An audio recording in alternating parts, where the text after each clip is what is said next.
Well, What you doing there? Oh, you're giving him a sneak. I am. I thought I'd give a bit of a sneak preview there of the next song, but I thought we'd talk to the artist first of all, and that is Bec Hance, and she joins us on the line now. G'day, Bec. How you going?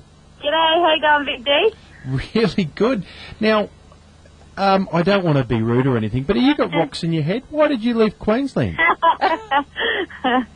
I won't tell you why. I might get booed off air. You're not a New South Wales supporter. No, it's okay, you're from Victoria. No, That's all right then. So what takes you to country Victoria? Look, I'm always been a born and bred Victorian. I moved to Queensland for only 2 years, and then I went back again, just for personal reasons. I would have loved to have stayed, but I couldn't afford it in a coal mining town on an ambulance wage, so I went back to be with my family and go back to working for the Victorian Ambulance. And yeah, it's been a great move, but I still miss a lot about Queensland. And I'm working on a new album at the moment, and it's a really good song about Queensland on the new album. So just because of the things that I miss about the place. So yeah. Ah, there you go. See, we've given you good motivation. That's right. There's the reason why I come up there. Now, it's been a while since we caught up with you. We were just thinking back, and Tracy said, what was that single that we spoke about? And, of course, that was Jack the Dog. I love must that be song. nearly three. God, I love That'd that have song. to be 3 years ago, Bec.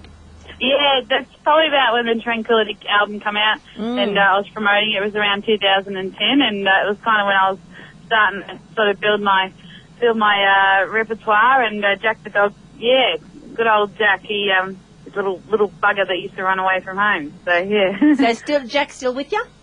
No, he died probably about a year after we wrote the song. He died of diabetes. Oh, really? But yeah, it must have been all that food he snatched off everyone in the neighbourhood. Yeah, probably.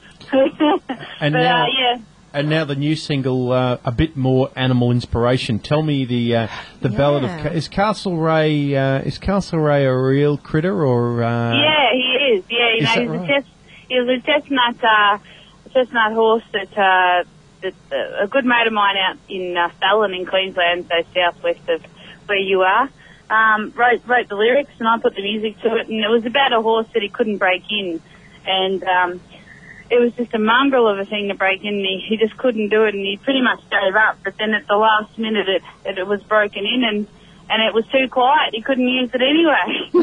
And apparently that happens sometimes, and I didn't know that. I'd sort of only worked a little bit with horses, and it was quite an inspirational story. And I've had a lot of ringers that, have said and gave me stories about horses that have had the same. So it kind of really relates to country folk, but I think it's kind of about, life in a way. There's a secret message about, you just keep trying and persevere, and you might get what you want, and maybe just a little bit better. So yeah. And how long ago was the story of Castlereagh? Oh, it was only a couple of years back. He's an old cocky that lives out there and still runs a big property, and it's a family generational farm. And so it was only a couple of years back, and he's really good with his pen, and he writes some awesome lyrics. And the song's been good to us. We won a Gidget Cole Award with it, and got a couple of nominations with it, and including the Golden Guitars this year in the Bush Ballad. So it was my first time in that, so it was awesome.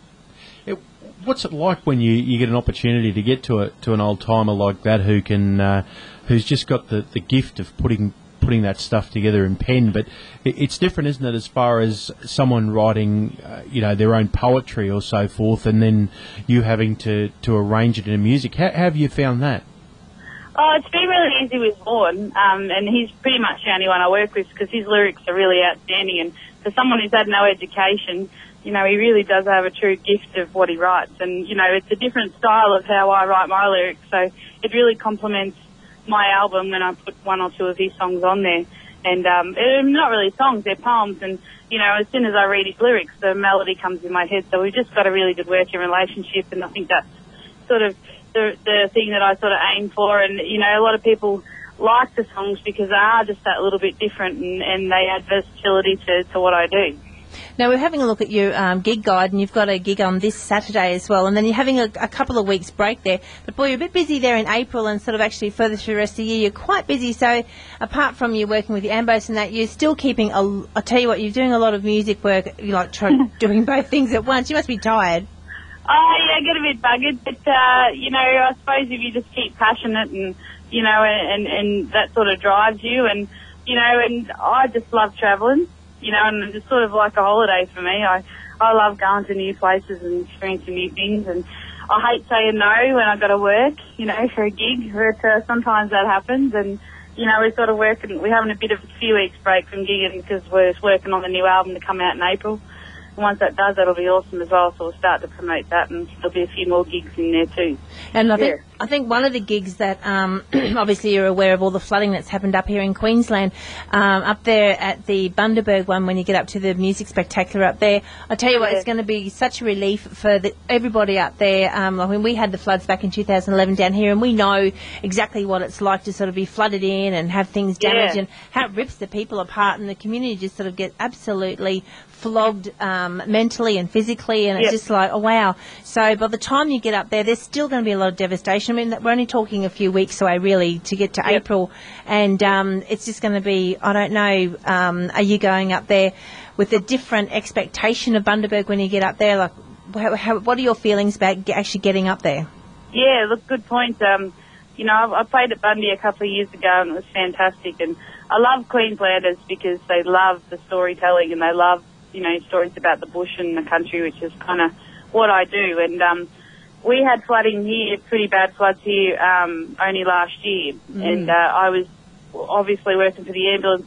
I worked a lot with alongside with that, and I did a lot of the ambulance commander role with that, and we ever had to evacuate people and work around that. And I find that there's a really good community spirit. That's what I noticed. Everyone was really happy to help out and support each other and be there and do whatever it took to help somebody out.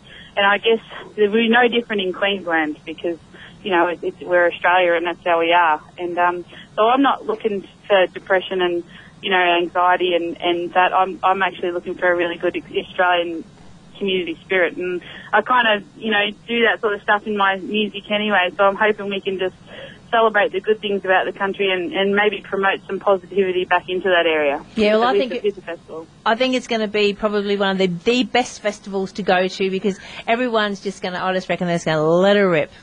Yeah. And, you know, and it's a great little spot, Bundy, and I've spent a fair bit of time there when I was up in Queensland, and I was more than happy when Phil and Chris Code, who were running the show, rang me. I said, yeah, I'm there. Yeah, done deal. so yeah, really awesome. Yeah. So whereabouts in Victoria are you now, Bec? I'm in a little town called Murchison, and it's right on the Golden River, about 40 kilometres south of Shep, or about 160 k's north of Melbourne. And it's a town of about 700 people, and it's a great little town. You know, people still ride their horse and carts for a bit of fun through town, and nice. You know, I've got an acre in the middle of town, so I got my horse out the back.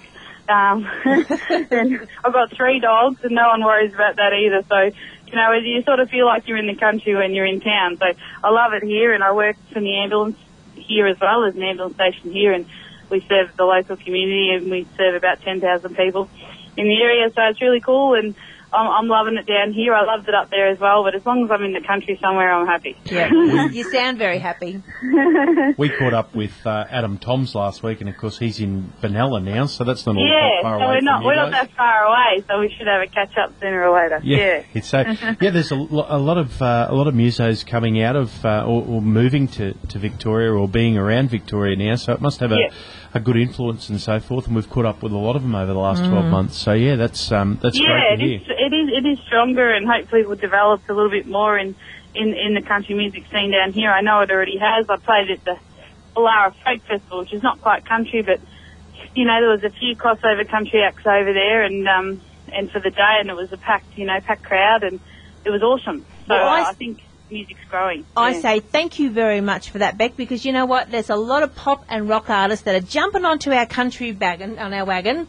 And it's good to see that the country folk are now jumping back on theirs. Yeah. Look, I just put in a few applications for folk festivals this year just to, you know, broaden your horizons. And I actually got accepted, so I was pretty stoked about that. So, awesome. You know, especially seeing I'm, you know, sort of a bit traditional and thought, I'm not that trendy, but, they seem to like what I did, and which is cool. Cool. Well, get your application in for the Woodford Folk Festival as well. Yeah. I think that I'll put that one in. I'll put a few in for the coming months and next year, and so it'll be good. Awesome. Well, this is Bec Hance and the Ballad of Castlereagh. This is for all of course, the Moreton Bay area and a little bit west to us, the Woodford and Mount Mee area. There's plenty of horsemen. G'day to Vern and our friends out there. Plenty of horsemen out there, and I'm sure that they can relate to the story of the Ballad of Castlereagh. It's been an absolute pleasure catching up with you again, Bec. Good luck with the album in the next couple of weeks, and good luck with your time up in Bundy. If anyone wants to get hold of you, it's the website's all the W's, BecHanceCountry.com. Thanks, guys. Thanks a lot.